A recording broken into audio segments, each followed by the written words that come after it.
Welcome back to Whispers in the Dark.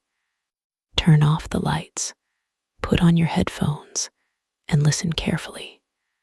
Not because this story is loud, not because it is full of monsters jumping from closets or faces appearing in mirrors, but because the most terrifying things are often quiet.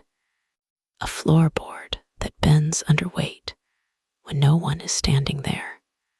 A door that opens 3 inches wider while you sleep. A whisper that uses your name in the voice of someone you love. This is the story of a couple who thought they were moving into a normal house. A young couple with plans, arguments, bills, routines, and a future they thought they could control. They were wrong. What happened inside their home was not just a haunting. It was not just a ghost. It was something older, patient, and hungry. It did not want to scare them away. It wanted to be invited deeper. And by the time they understood that, the cameras were already recording the end. The first thing anyone noticed about the house on Ashen Hollow Lane was how quiet it was. It sat at the end of a narrow suburban street in a town called Halewick, where the evenings were usually filled with barking dogs, sprinklers ticking across lawns, engines returning from work, and children shouting from driveways until their parents called them inside.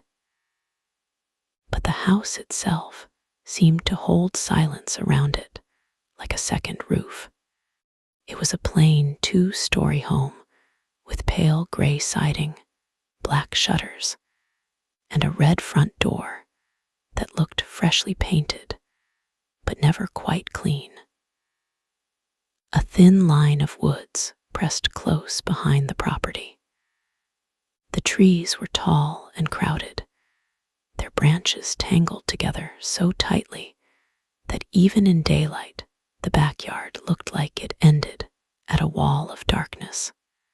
Inside, the house was spacious, cheap for its size, and strangely cold. That was what Clara noticed first. Clara Ellison was 28. A pediatric nurse with tired green eyes, dark hair she usually tied into a loose knot, and a way of smiling that made people trust her quickly.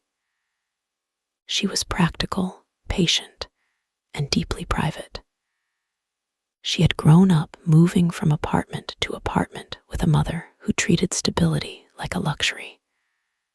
To Clara, owning a house meant safety. It meant roots. It meant no more boxes stacked in corners, no more landlords, no more thin walls and strangers arguing at midnight. Her boyfriend, Daniel Price, was 31, a freelance video editor who spoke with too much confidence whenever he was nervous. He was tall, lean, and handsome in a slightly careless way, with brown hair that always looked like he had just run his fingers through it.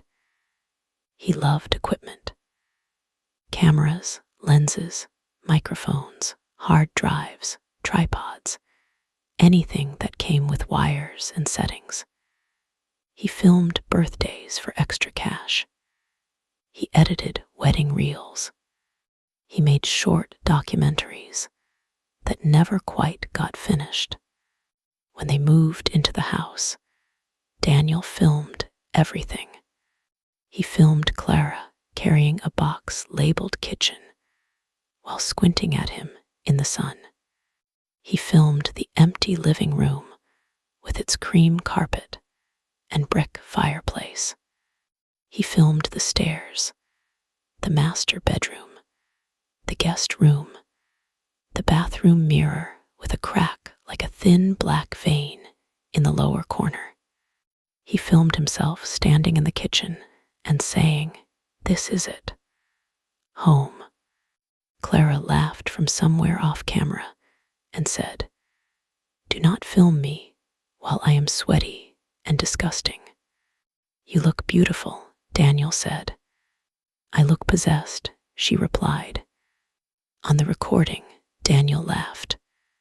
Then the audio caught something else. A low sound from upstairs. Not loud, not dramatic, just a single dull thump. Clara stopped laughing. Daniel tilted the camera toward the ceiling. "What was that?" Clara asked. "Probably a box shifting," Daniel said. All the boxes were downstairs. For a moment, neither of them moved. The house seemed to listen with them. The refrigerator hummed. Somewhere outside, a bird called once and went quiet. Daniel lowered the camera. "Old house," he said. "It was built in 1996, Clara said. "Old enough." The first week passed almost normally. They painted the living room a warmer color. They argued about where the couch should go. They ordered Thai food and ate it on the floor. Clara worked long shifts at the hospital and came home smelling faintly of antiseptic and rain. Daniel edited videos in the small downstairs office and stayed up late under the glow of 2 monitors. But even then, small things began to happen. Clara would come home and find every cabinet in the kitchen open, as if someone had been searching for something. Daniel blamed himself the first time. The second time, he blamed air pressure. The third time, Clara shut them one by one while Daniel watched from the doorway, saying nothing. At night, they heard tapping. It began in the walls. 3 soft knocks, then a pause, then 3 more. Daniel pressed his ear to the drywall and said it was probably plumbing. Clara stood behind him in her pajamas, arms folded tight. The tapping moved from the wall beside him to the ceiling above their heads. Daniel stepped back. "See," he said, forcing a grin. "Pipes." Clara did not smile. One evening, Clara found a wet footprint in the upstairs hallway. It was small, too small for Daniel, too long for hers. The toes were clearly defined in the sheen of water on the wood floor. It pointed toward the master bedroom. She called Daniel upstairs. He stared at it with the expression of a man trying to decide which lie would be easiest to live with. "Did you shower?" he asked. "No." "Did you spill something?" Clara looked at him. Daniel crouched and touched the edge of the print. His finger came away wet. "Cold," he said. "Where does it go?" It did not go anywhere. There was only one footprint. No trail from the bathroom. No sign from the stairs. Just a single wet step in the middle of the hall, facing the room where they slept. That night, Clara woke at 3:17. The room was dark, except for the faint blue light of Daniel's alarm clock. Daniel lay on his side, breathing softly. The closet door stood open. Clara stared at it. She always closed the closet door before bed. It was one of those habits she had never been able to break. As a child, she had hated open closets. She hated the way clothes looked like bodies when the room was dark. She hated the gap of black behind hanging sleeves. Now the door was open, about a foot. Inside, the darkness looked thicker than the rest of the room. Clara whispered, "Daniel." He did not wake. The floor creaked, not near the closet, beside the bed. Clara held her breath. The mattress dipped very slightly at the foot of the bed, as if someone had placed a hand there and leaned in. Daniel exhaled in his sleep. Clara could not move. Her body had become an object filled with ice. She stared at the shape of Daniel's back, willing him to wake up, willing him to turn, willing him to see what she could not see. The mattress dipped again, closer. Then a voice whispered from the foot of the bed, "Clara." It was not Daniel's voice. It was not loud enough to be a shout, but it filled the room so completely that she felt it inside her teeth. Clara screamed. Daniel bolted upright, fumbling for the lamp. The moment the light came on, the room was empty. The closet door was closed. Daniel grabbed her shoulders. "What happened? What happened?" Clara could not speak at first. She pointed toward the foot of the bed, then at the closet, then began to cry in a way Daniel had never seen before. Not dramatic crying, not angry crying. Silent, stunned tears that slid down her face while she stared at the place where something had whispered her name. The next morning, Daniel bought more cameras. He told Clara that if something was happening, they needed proof. He said proof would make them feel less crazy. He said proof would give them control. Clara did not like that word. Control. It felt too big for what was happening. Daniel set one camera on a tripod in the corner of the bedroom, aimed at the bed, the closet, and the hallway door. He mounted another in the living room, facing the stairs. A third sat in the kitchen, capturing the back door and the row of cabinets. He connected them all to a hard drive in his office and tested the night vision until their home appeared on screen in shades of gray and green, familiar but wrong, like a place pretending to be theirs. That night, Clara barely slept. Daniel slept surprisingly well. The cameras watched. At 2:46 in the morning, the bedroom footage showed the closet door opening. Slowly, no hand appeared. No shape. The white door simply moved inward 1 inch at a time, silent and careful.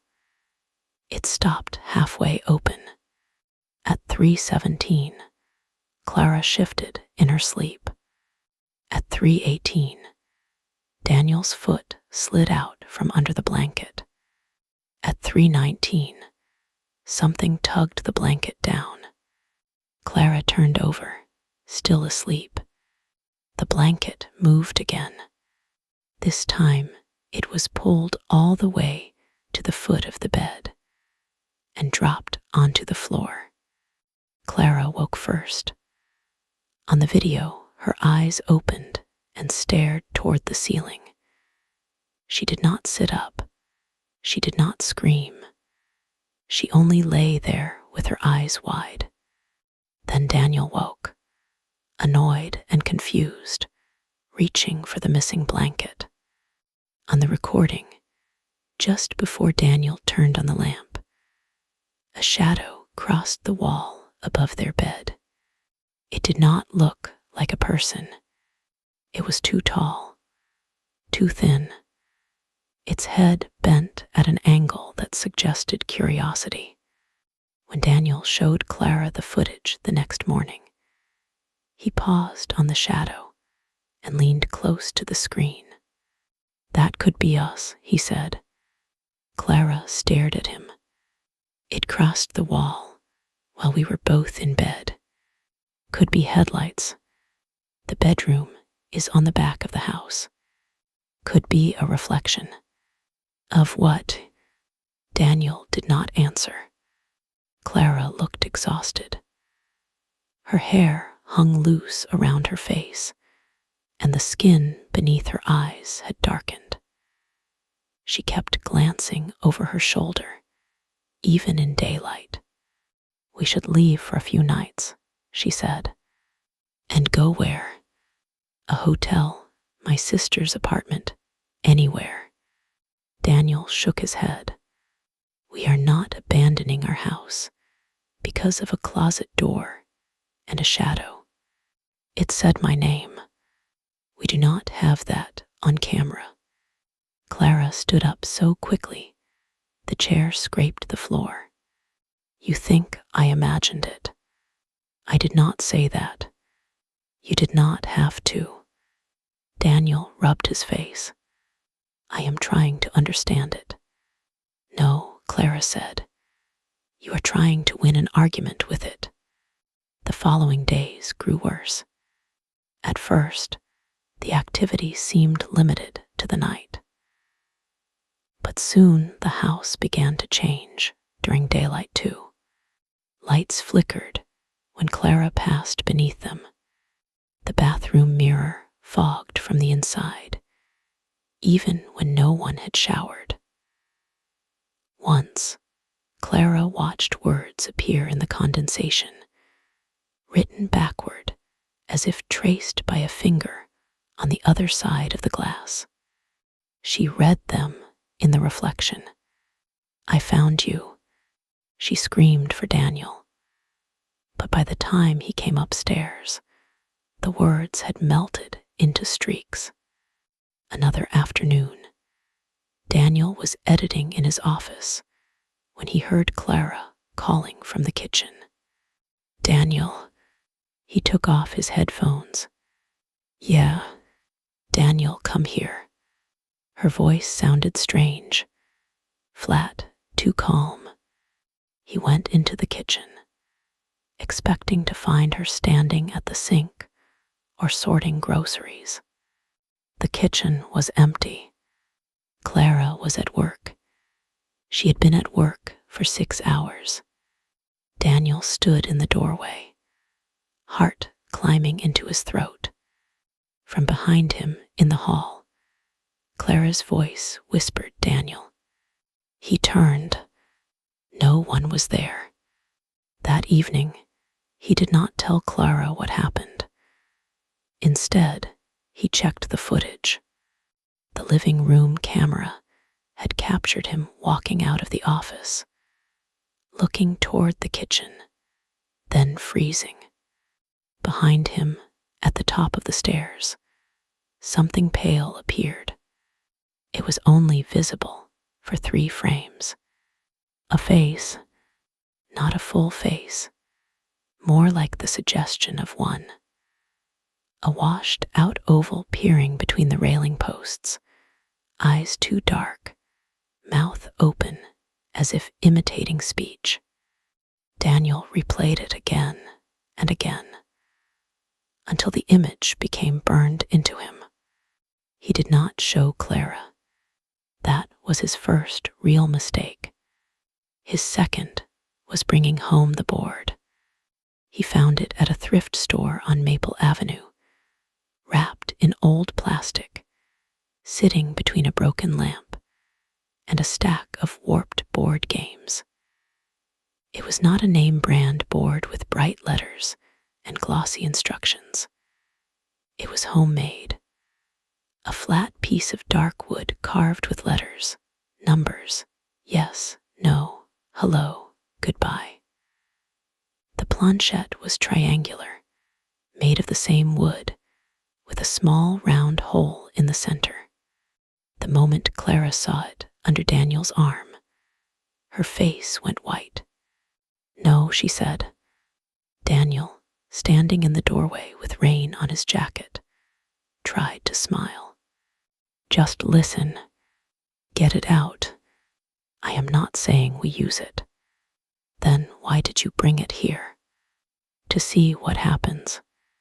Clara backed away from him. Are you insane? We need answers. That thing is not an answer. It is an invitation. Daniel lifted one hand. Clara, people use these things at parties. People also jump from roofs into pools at parties. That does not make it smart. He sighed. It was $20. I do not care if it was free. Burn it. Throw it away. Take it out of this house. Fine, he said. But he did not. He put it in the downstairs office closet behind a box of cables, telling himself he would return it the next day. That night, the house was silent. No knocks, no footsteps, no closet door. Clara slept uneasily, curled close to the edge of the bed. Daniel watched the ceiling until nearly 2 in the morning, waiting for something to happen. Nothing did. At 3:17, all 3 cameras cut to static. The footage returned at 3:22. In those missing 5 minutes, something had moved the board. It was now on the kitchen table. The plastic wrapping was gone. The planchette sat in the center of the carved alphabet. Clara found it the next morning. She stood in the kitchen doorway in bare feet, staring at the table. Daniel came up behind her and stopped breathing. I did not put it there, he said. Clara's voice was barely audible. You brought it inside. I left it in the office closet. You brought it inside. The air between them seemed to darken. Daniel reached for the board. Clara grabbed his wrist. Do not touch it. We need to get it out. Do not touch it. Then what do you want me to do? Clara stepped closer to the table. The planchette moved. Just a little. A dry wooden scrape. Both of them froze. The planchette slid to H, then E, then L, then L, then O. Clara began to sob. Daniel whispered, Who are you? The planchette moved so quickly, they both flinched. It spelled out the word nothing. Daniel pulled Clara back. The planchette kept moving, spelling out the same word, nothing. It moved faster and faster, scraping across the board until the letters blurred beneath it. Then it stopped in the center. The kitchen lights went out. In the darkness, something breathed beside Clara's ear. She screamed and ran.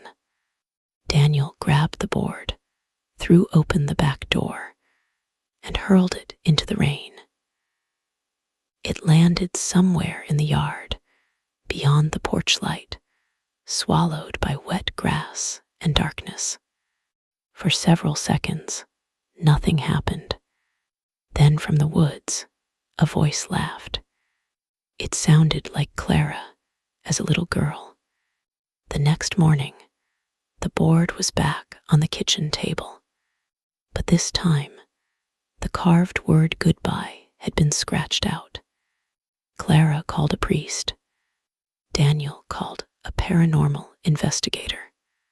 Neither helped. The priest was Father Elias Crane, a thin man in his 60s with liver-spotted hands and tired eyes that had seen too many hospital rooms.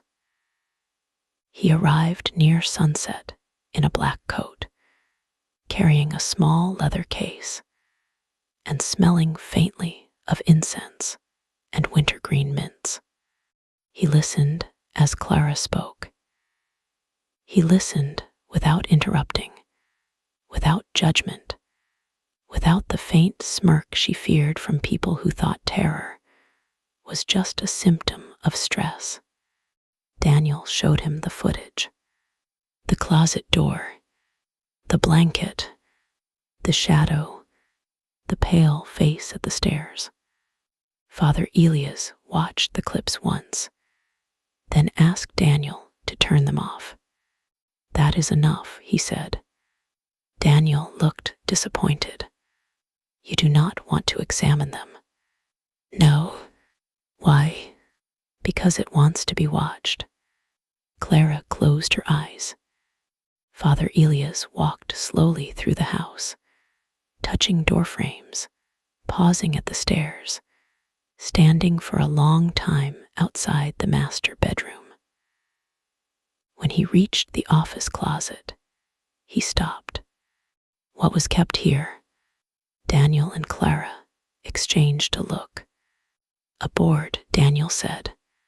Father Elias turned his head toward him. "What kind of board?" Daniel did not answer. The priest's expression hardened. "You attempted communication." "No," Clara said quickly. "He brought it in, but we did not use it." Father Elias looked at Daniel. "Intent is enough sometimes." Daniel swallowed.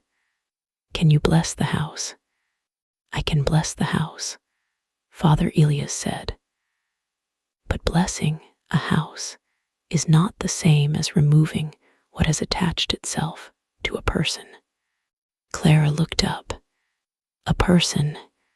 The priest nodded slowly. "This is not bound to the property." Daniel frowned. "Then why did it start when we moved in?" Father Elias looked at Clara.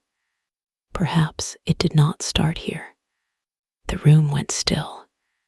Clara's lips parted slightly, but no sound came out. Daniel turned to her. "Clara." She shook her head. Father Elias spoke softly. "Have you experienced anything like this before?" Clara stared at the floor. "When I was little," she said, "there were noises. My mother said old apartments make noises." "What kind of noises?" "Scratching, whispers, things moving." Daniel looked confused, hurt, frightened. "You never told me." Clara's voice trembled. "Because it stopped." Father Elias asked when. Clara swallowed. "After my mother died." The lights flickered once. Father Elias turned toward the ceiling. "How did she die?" Clara's eyes filled with tears. "She fell down the stairs." The overhead light buzzed. Daniel stepped closer to Clara. "You said it was an accident." "It was," but the way she said it made the word collapse. Father Elias opened his case. He removed a small vial, a crucifix, and a book with a worn black cover. "I will pray," he said. "You will not speak to it. You will not challenge it. You will not ask its name. You will not record this." Daniel bristled. "Why not?" "Because curiosity is a door." Daniel glanced toward the cameras. Father Elias saw. "Turn them off." For once, Daniel obeyed. At least, he thought he did. The bedroom camera shut down. The kitchen camera shut down. The living room camera shut down. But the small camera in the hallway, the one Daniel had installed and forgotten to add to the main monitor group, kept recording. The footage was discovered later. It showed Father Elias standing at the top of the stairs, holding the crucifix and murmuring prayers. Clara stood behind him, crying silently. Daniel stood near the bedroom door, arms folded, trying to look skeptical and failing. At first, nothing happened. Then every door in the hallway opened at once. Bathroom, guest room, linen closet, master bedroom, all of them swung inward with the same slow, obedient motion. Father Elias raised his voice. The walls began to knock, 3 times from the left, 3 from the right, 3 from the ceiling, 3 from the floor. The knocking multiplied until it sounded like dozens of fists tapping from inside the bones of the house. Clara covered her ears. Daniel shouted something the camera did not pick up. Father Elias turned toward the master bedroom. The closet door inside the room was closed. A voice came from behind it. It sounded like an old woman. Elias. The priest stopped speaking. The knocking ceased instantly. The voice behind the door said, "You remember me?" Father Elias whispered no. The closet door bulged outward, as if something enormous pressed against it from within. The wood bent, creaking, the hinges straining. Clara screamed. Daniel grabbed her and pulled her back. Father Elias stepped toward the door, crucifix raised. The voice changed. Now it sounded like Clara's mother.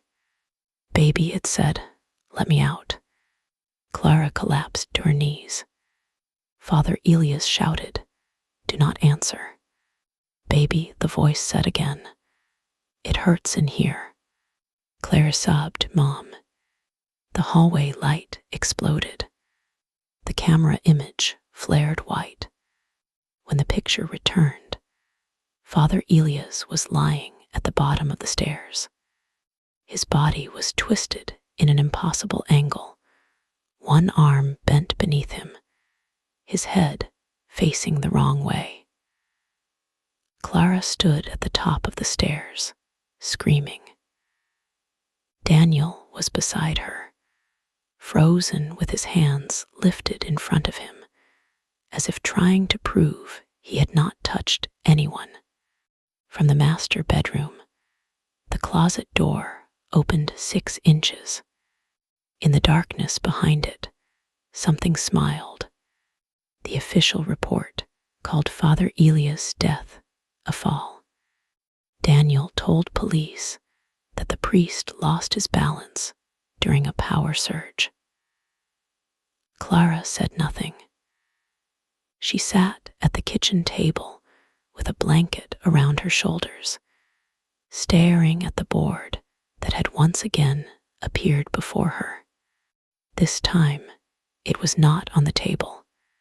It was under it, balanced upright between her feet. No one slept that night. At dawn, Clara packed a bag. Daniel found her in the bedroom, stuffing clothes into a suitcase with shaking hands. "Where are you going?" he asked. "Away. We need to think." "I am done thinking." "Clara, we cannot just run." She turned on him with a face so pale and furious, he stepped back. "A man died in our house. He fell."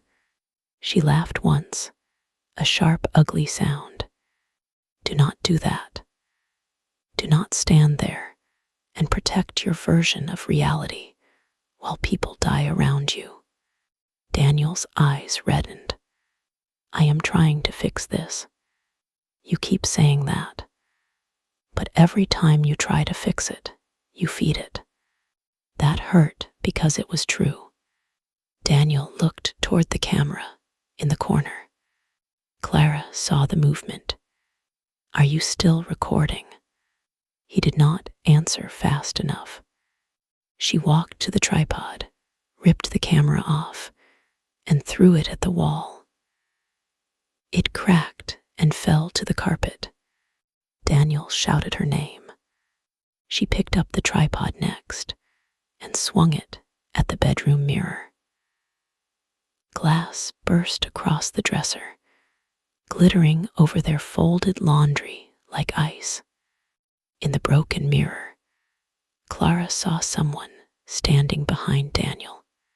A woman, barefoot, wet hair, gray skin, head tilted too far to the side. Clara did not scream. She simply stared. Daniel turned. There was nothing there, but in the remaining shards of mirror, the woman was still visible, standing inches behind him, mouth opening wider and wider until the jaw seemed to unhinge. Clara backed toward the door. Daniel followed her gaze into the mirror. He saw it too. For the first time, Daniel screamed. They left the house at 9:42 that morning. Daniel drove. Clara sat in the passenger seat, clutching her bag, eyes fixed forward. They did not speak. The sky was dull and white, the kind of sky that makes every road look abandoned. They drove 30 miles to Clara's sister Lena's apartment. Lena lived above a bakery in the older part of town. Her apartment smelled like sugar, yeast, and old wood. She was 34, divorced, direct, and protective of Clara in a way that often became bossy, but now felt like rescue. She opened the door and immediately pulled Clara into her arms. Daniel carried the bags inside and tried to explain. He used words like stress, unexplained activity, strange footage. Lena listened for 10 seconds, then looked at Clara and said, "How bad?" Clara whispered, "It killed a priest." Lena turned to Daniel. "Get out." Clara looked up. "Lena, no. He brought something into your house," Lena said. "I know," Daniel said. "I know I messed up." Messed up? Lena stepped toward him. "My sister looks like she has not slept in a week. She is shaking so hard I can see it from here." "What exactly did you bring into that house?" Daniel opened his mouth. From the bathroom, a child giggled. Everyone froze. Lena lived alone. The giggle came again, soft and delighted. Clara covered her mouth. "No," she whispered. The bathroom door was closed. Lena walked toward it, but Daniel caught her arm. "Do not." The giggle stopped. A small, wet handprint appeared on the outside of the bathroom door. Then another, lower than an adult hand. Each print slapped onto the wood from the inside. Clara began backing away. The doorknob turned. Slowly, Lena whispered, "Who is in there?" Daniel said, "Nobody." The bathroom door opened. The room beyond was dark, though the light had been on moments before. The mirror reflected the hallway, the sink, the towel rack, and for 1 second, a little girl standing in the bathtub. She wore a soaked nightgown. Her hair hung over her face. Her hands were pressed to the shower wall. Then the light flickered, and she was gone. Lena screamed and stumbled back. Clara began crying again, but this time she sounded broken, not afraid. Broken in the way a person sounds when they realize there is nowhere left to run. They stayed anyway. Lena refused to let them return to the house that night. She placed Clara in her own bedroom, gave Daniel the couch, and sat awake in the kitchen with every light on, a knife on the table, and her phone in her hand. At 1:11 in the morning, Daniel woke to the sound of footsteps above him. At first, he thought it was an upstairs neighbor. Then he remembered there was no upstairs neighbor. Lena's apartment occupied the top floor. The footsteps crossed the ceiling slowly. One step, pause, one step, pause. Then came the dragging, something heavy being pulled across the floor, above a ceiling that had no floor above it. Daniel sat up. Lena was asleep at the kitchen table, forehead on her folded arms. The bedroom door stood open. Clara was not in bed. Daniel rose. Clara, from the hallway, her voice answered. In here. He followed it to the bathroom. The door was closed.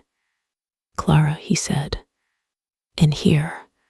Her voice was gentle, sleepy. He reached for the knob. From Lena's bedroom behind him, Clara screamed his name. Daniel spun around. Clara stood in the bedroom doorway, face white with terror. Do not open it, she said. The bathroom door shook violently. Something inside slammed against it, so hard the frame cracked. Daniel stumbled back into the wall. Lena woke screaming. The bathroom door shook again and again, the hinges bending. The knob rattling like a trapped animal was trying to claw its way out. Then silence. A voice from behind the bathroom door whispered in Daniel's voice. Clara, open the door. Lena called the police. By the time officers arrived, the bathroom was empty. There were no wet footprints, no child, no damage except the cracked doorframe and a smell like river mud. One officer suggested sleep deprivation. The other refused to step past the hallway. Clara saw his face and knew he had heard something. They spent the rest of the night in Daniel's car, outside a 24-hour grocery store. The engine running, heater on, dashboard lights glowing over their hollow faces. At sunrise, Clara told Daniel the truth. It came slowly, as if each sentence had to be pulled from somewhere deep and infected. When she was 8, Clara had an imaginary friend. His name was Mr. Silver. She did not choose the name. He told her that was what children called him when they could not say his real one. Mr. Silver lived in corners. That was how Clara described it. He did not live in a house or a room. He lived in corners. The corner behind her bedroom door. The corner where the hallway met the bathroom. The corner of the closet where old coats hung. If she looked too long, the shadows would separate from each other, and Mr. Silver would be there. He was tall. That was all she would say at first. Then Daniel asked how tall. Clara looked at the grocery store entrance, watching strangers walk in and out with coffee bread, flowers, ordinary things from an ordinary morning. Too tall, she said. Mr. Silver whispered to her at night. He told her secrets. He knew what her mother said on the phone when Clara was asleep. He knew where lost things were hidden. He knew when people were going to get sick. At first, Clara liked him. She was lonely. Her mother worked nights. They moved often. Mr. Silver was always there. Then he began asking for things. Hair from Clara's brush, a tooth after it fell out, a drop of blood from her thumb, a photograph of her mother. Clara obeyed because she was a child, and because Mr. Silver became angry when she refused. When he was angry, things died. First, Clara's goldfish, then a stray cat she fed behind their building, then her mother's boyfriend, who hit Clara once and was found 2 days later in his car with his mouth full of dirt. Daniel listened without breathing. Clara wiped her eyes.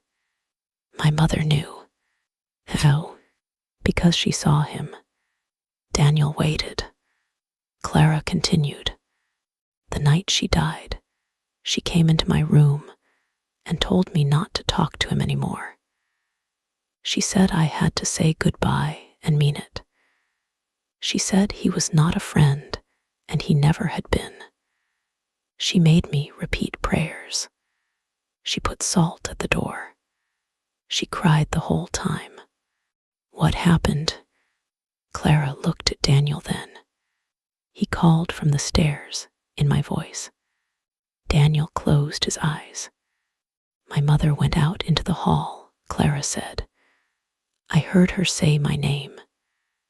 Then she screamed. When I came out, she was at the bottom of the stairs. Her neck was broken, and Mr. Silver was crouched above her, smelling her hair. Daniel covered his mouth. Clara looked away. After that, I went to live with Lena.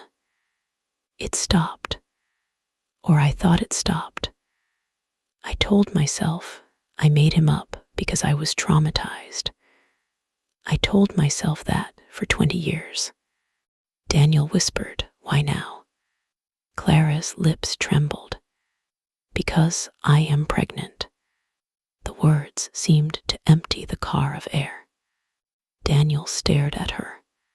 You are what? I found out the week before we moved in. Why did you not tell me? She laughed bitterly. I was going to. I wanted it to be special. Then the house started. Then I was scared. Then I thought if I said it out loud, it would hear. Daniel looked at her stomach, still flat beneath her sweater. Clara said, it does not want me. Daniel's voice was hoarse. What does it want? Clara looked through the windshield at the pale morning sky. It wants what it asked for when I was little. What? Family. They did not go back to Lena's apartment. They did not go back to the house. For 2 days, they moved between cheap motels, paying cash, sleeping in shifts, keeping lights on, placing towels under doors, refusing rooms with closets. It followed. At the first motel, the television turned on at 3:17 in the morning, displaying static and a faint outline of the hallway from their house on Ashen Hollow Lane. At the second, Clara woke to find Daniel standing in the corner, facing the wall. She called his name. He answered without turning. He says the baby will laugh like you. Daniel had no memory of saying it. At the third motel, They found the homemade board beneath the mattress. The word goodbye had been carved over and over again across its surface. But every version was crossed out so violently the wood had splintered. Clara stopped speaking after that. Daniel called a woman named Dr. Evelyn Rusk, the paranormal investigator he had contacted earlier. She arrived at the motel just after sunset, carrying a canvas bag, 2 recorders, a thermal camera, and the calm manner of someone who had learned not to look afraid in front of terrified people. She was in her late 40s, with silver hair cut short, sharp cheekbones, and a voice that made every sentence sound considered. She did not call herself a ghost hunter. She called herself a religious folklorist and trauma researcher. Daniel found that comforting until she explained that some cases were not ghosts at all. Ghosts, she said, are usually echoes. They repeat, they linger, they grieve, they do not strategize. Clara sat on the motel bed with her knees drawn to her chest. And this, Dr. Rusk looked at the board on the table. This learns. Daniel asked if it could be removed. Dr. Rusk did not answer directly. She set up a recorder and asked Clara to tell the full story again. Clara did. As she spoke, the room grew colder. Condensation formed on the window, though it was warm outside. Daniel watched the bathroom door, remembering the child in the tub. Dr. Rusk asked one question. Did you ever give it permission to stay? Clara frowned. No. As a child, did you ever say it could come with you? Clara began to shake. I do not remember. Think, Daniel said, leave her alone.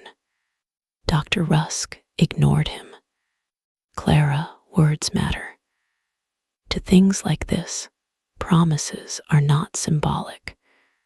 They are binding. Did you promise Mr. Silver anything? Clara pressed both hands to her temples. I was 8. Did you promise him anything? The motel lights dimmed. Clara whispered, I told him he could be my friend forever. The bathroom faucet turned on by itself. A thin stream of water splashed into the sink. Dr. Rusk closed her eyes briefly. That may be the anchor. Daniel stood. Then we break it. Dr. Rusk looked at him. It is not a rope. It is a wound. How do we close it? Before she could answer, the recorder on the table began playing back Clara's voice from minutes earlier. I told him he could be my friend forever. Then another voice came through. Not loud, not distorted. A man's voice, intimate and amused. And forever is not finished. Clara screamed. The motel door slammed open. Cold wind rushed through the room, though the parking lot outside was still. The board flew off the table and struck Dr. Rusk in the face. She fell backward against the wall, blood pouring from her nose. Daniel grabbed Clara and pulled her toward the door. The lights went out. In the blackness, something crawled across the ceiling. They heard it above them. Nails clicking, joints popping. A wet breathing sound moving from one corner of the room to another. Dr. Rusk shouted, "Do not run from it blindly. It wants panic." Daniel did not listen. He dragged Clara into the parking lot. Behind them, Dr. Rusk screamed once. Then the motel room door shut. Daniel tried to reopen it. The handle burned his palm. He kicked the door, shouted for help, called Dr. Rusk's name. From inside, Dr. Rusk began laughing. It was not her laugh. It was the laugh from the woods behind the house. Police found Dr. Rusk alive, but unresponsive, sitting cross-legged in the bathtub, with every recorder she owned placed around her. Each recorder contained the same audio. Clara's voice as a child saying, "You can come with me," and beneath it, something breathing. After that, Daniel gave up on experts. He decided they had to end it at the source. Clara was too exhausted to argue when he said they needed to return to the house. She only looked at him with dull, red-rimmed eyes and asked one question. Why does everyone always think the worst place is where answers live? Daniel had no answer. They returned to Ashen Hollow Lane at dusk.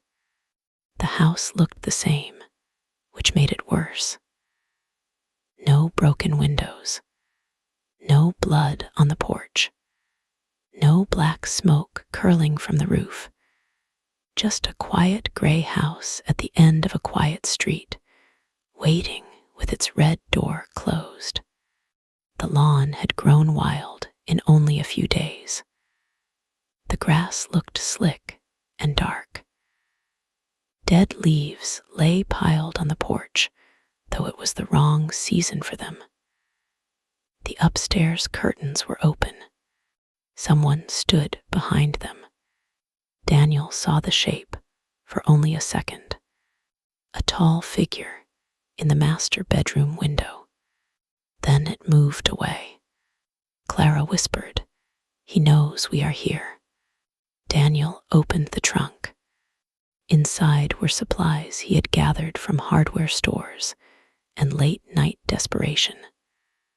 Salt, candles, lighter fluid, a crowbar, a hammer, a can of white paint, printed prayers, a small camera strapped to his chest.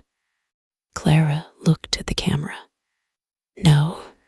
Daniel touched it. "We need to know what happens." That was the moment Clara understood he was still infected by the same need that had fed everything from the beginning.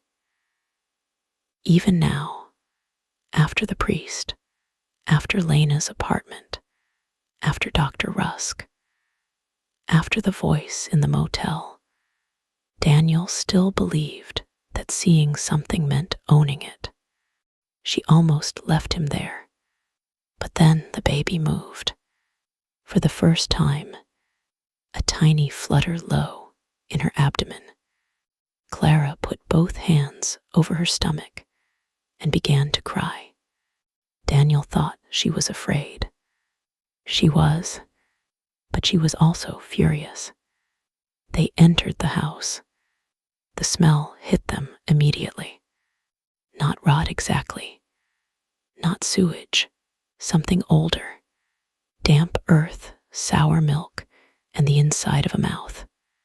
The cameras were still where Daniel had left them, except the broken bedroom camera had been repaired. It sat upright on the dresser, lens aimed at the door. A strip of black tape had been placed over the brand name. The kitchen cabinets were open, every drawer pulled out, every chair turned to face the wall. In the center of the kitchen table sat the board. Beside it was a framed photo from Clara's childhood. Clara stared. It was a picture she had not seen in years. She was 8, sitting on a swing in a yellow dress. Her mother stood behind her, hands on the chains, smiling. Behind them, in the shadow beneath a tree, stood a tall blur. Clara picked up the frame. Daniel whispered, "Is that him?" The glass cracked under Clara's fingers. A drop of blood fell onto the photograph. The house sighed. Every door upstairs opened. Clara looked toward the ceiling.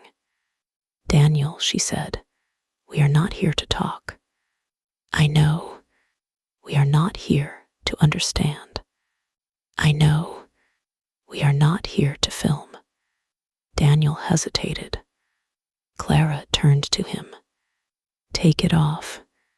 He removed the chest camera and set it on the table. For a second, he looked ashamed. Then the camera turned on by itself. The red recording light blinked. Daniel backed away. The planchette on the board slid to yes. Clara grabbed the camera and smashed it against the floor. The red light kept blinking through cracked plastic. She smashed it again and again. Finally, the light died. From upstairs came Daniel's voice. "Clara, help me." Daniel was standing beside her, his face drained. From upstairs, his voice screamed, "Clara, please." Clara picked up the lighter fluid. "No more voices," she said.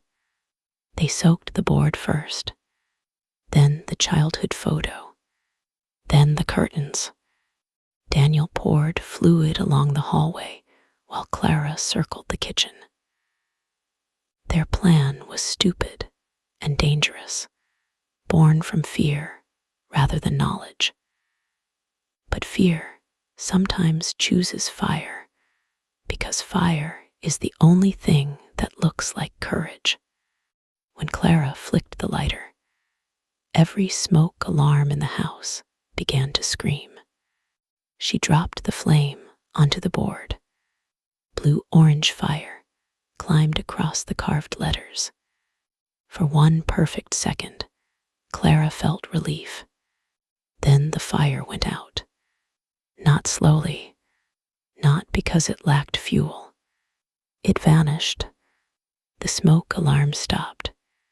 The board sat untouched, wet with lighter fluid, shining in the darkening room. The planchette moved. It spelled baby. Clara stumbled back. Daniel grabbed the crowbar and brought it down on the board with all his strength. The wood did not crack. The impact rang through the kitchen like a bell. Upstairs, something began to run. Heavy footsteps thundered from one end of the hall to the other. Back and forth. Too many feet. Too fast. Daniel hit the board again. The footsteps stopped. A whisper came from the basement door. "Daniel." He turned. Clara said, "We do not have a basement." The door beside the pantry had always opened to a narrow closet where they kept the vacuum and a box of light bulbs. Now it stood open, revealing wooden stairs descending into darkness. Cold air breathed up from below. At the bottom, a light flickered. Daniel walked toward it. Clara seized his arm. "No." He looked dazed. "Do you hear that?" "Hear what?" "My mother." Daniel's mother had died of cancer when he was 19. Clara had only seen pictures of her, a kind woman with soft cheeks and tired eyes. From below, a woman's voice called Danny. Daniel's face crumpled. Clara slapped him. Hard, the sound cracked through the kitchen. Daniel blinked. The basement door slammed shut. Behind them, the board burst into flames. This time, the fire burned black. Not orange, not blue, black. It rose without heat, curling upward like liquid shadow. The letters on the board began to glow red from within. Clara and Daniel backed away as the planchette spun in frantic circles, faster and faster, until it lifted into the air. Then it stopped, pointing at Clara. The kitchen window exploded inward. Daniel shielded Clara as glass sprayed across the floor. A wind filled the house, moving through every room, carrying whispers. Hundreds of them. Men, women, children, old voices, young voices, all layered together, all saying Clara's name. The black fire climbed the wall. The house groaned. Clara grabbed Daniel's hand and ran for the front door. It would not open. Daniel kicked it. Nothing. The whispers became one voice. Mr. Silver. Clara. She turned. At the foot of the stairs stood the thing from her childhood. Seeing it did not make it less terrifying.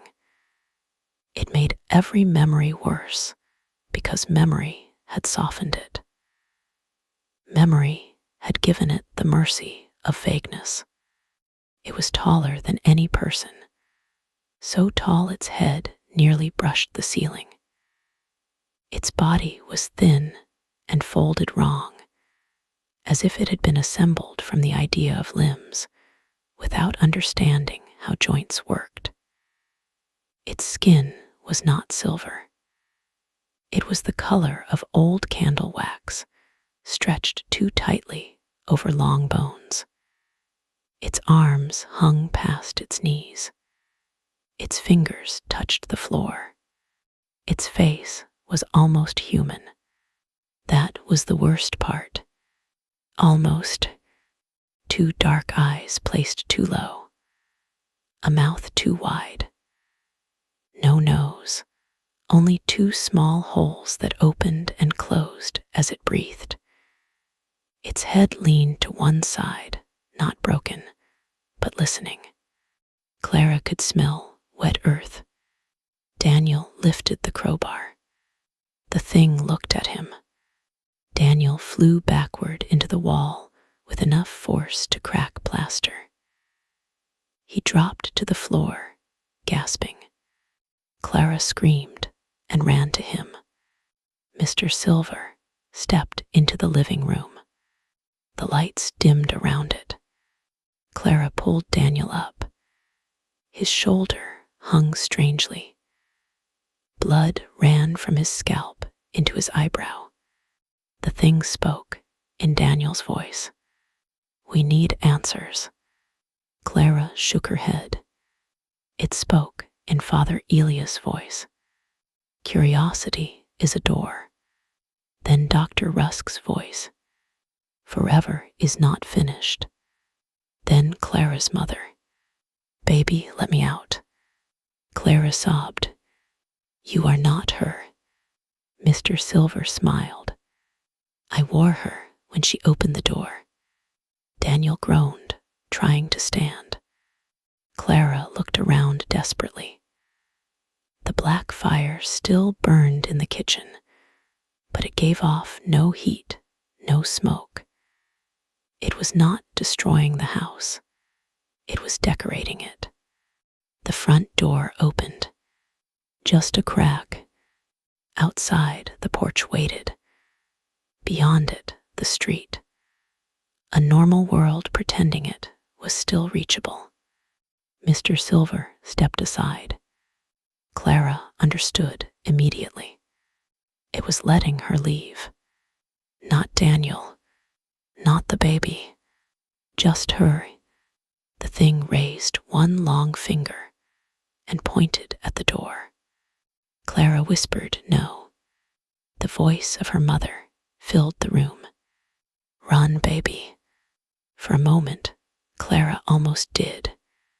The instinct to survive is older than love. It rose in her like a command. Her body wanted the door. Her legs trembled toward it.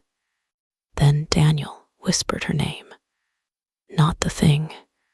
Daniel. He was on the floor, crying from pain, fear, and shame. I am sorry, he said. Clara knelt beside him. I know. The front door slammed shut. Mr. Silver's smile vanished. The house shook. Every camera in the house turned toward them. One by one, from the corners of rooms, from shelves, from the mantel, from the office, from upstairs. Every lens Daniel had installed rotated without hands. Their red lights blinked awake. Recording. The thing screamed. The sound was not loud at first. It was deep, subterranean. It came from beneath the floor, behind the walls, inside Clara's skull. Then it rose until the windows trembled and blood ran from Daniel's nose. Clara grabbed the board from the kitchen table with both hands. The black fire wrapped around her wrists. She screamed, but did not let go. Her skin blistered. The smell of burning hair filled the room. Daniel shouted and tried to pull her away, but Clara held the board against her chest.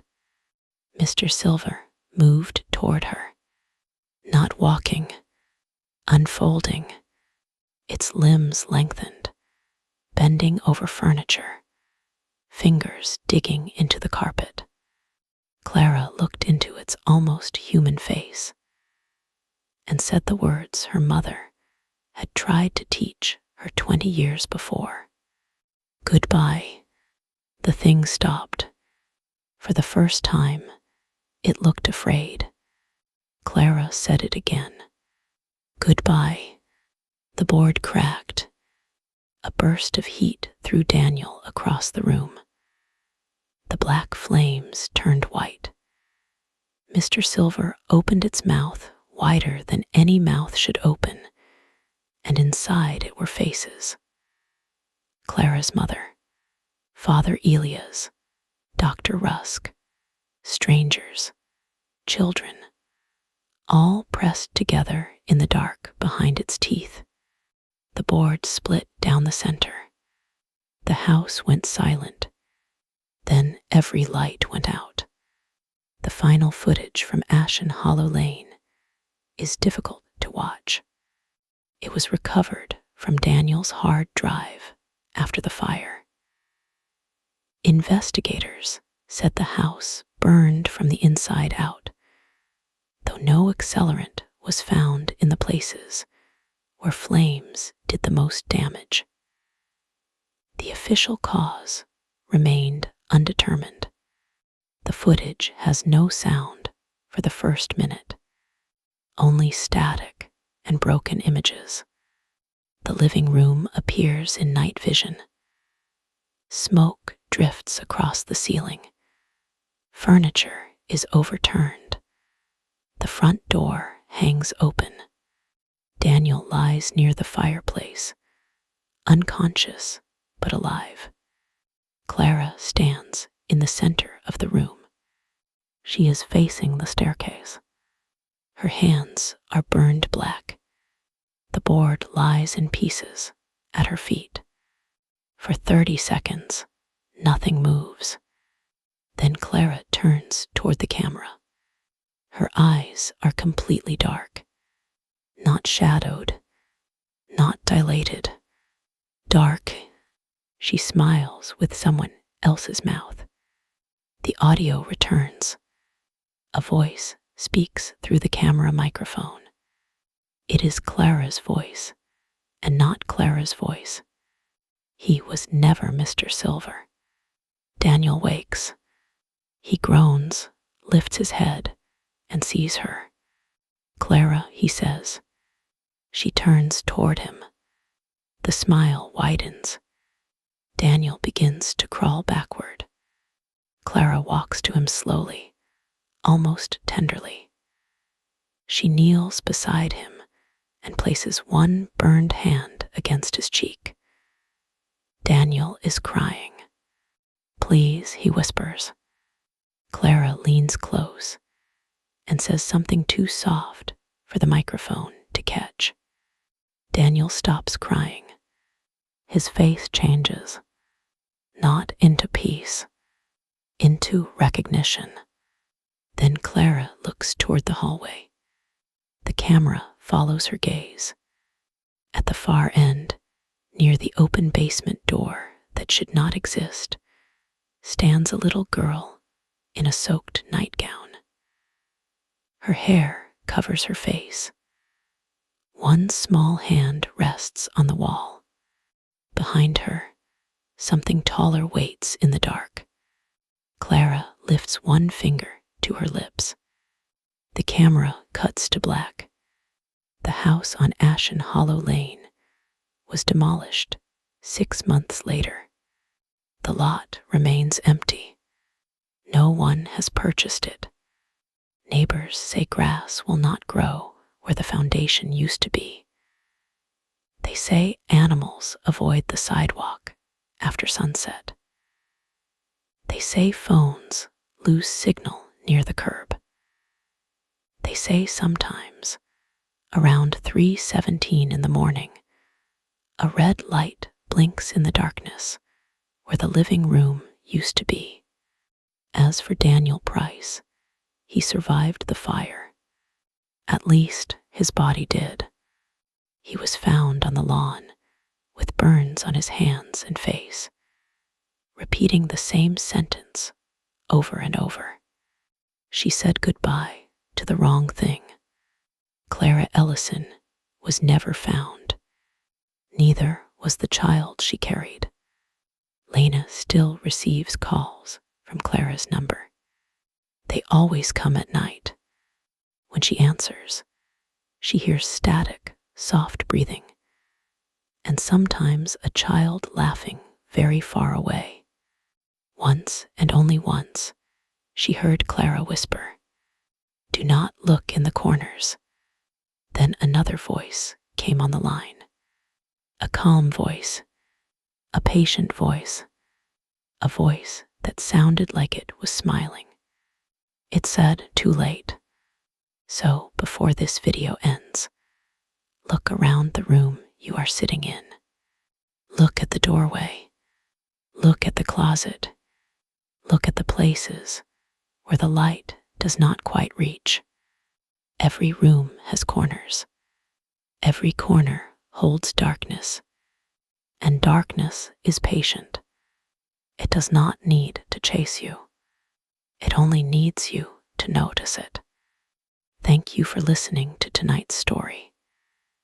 If you enjoyed it, leave a like, subscribe, and share your thoughts in the comments.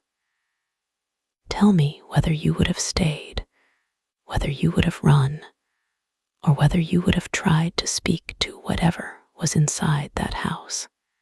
Good night. Whispers of a love so true, painting dreams of me and you. And I'll hold you close in this moment so divine. Whispers of the night.